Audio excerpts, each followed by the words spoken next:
જો આ ચૂંટણીમાં મારું બધું જ ધ્યાન કડી વિધાનસભાની પેટા ચૂંટણી માટે હતું. એના માટેના આયોજન હોય, પ્રચાર હોય કે જે શક્ય હોય એ બધું મારાથી જે કર્યું એમાં બધો ટાઈમ મેં ત્યાં આપ્યો છે.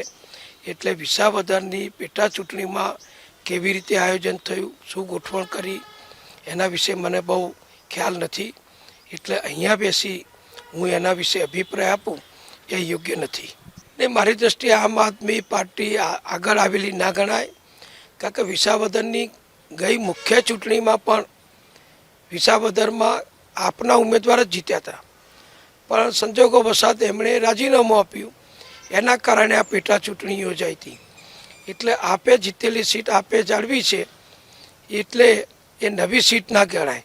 બાકી આખા ગુજરાતમાં જ્યાં જ્યાં આપ વિધાનસભાની ચૂંટણીમાં કે લોકસભાની ચૂંટણીમાં કે બીજી નાની મોટી કોઈ ચૂંટણીઓમાં ઊભી રહ્યું છે, બધી જ ચૂંટણીઓમાં ગુજરાતની જનતાએ આપનો સફાયો કર્યો છે.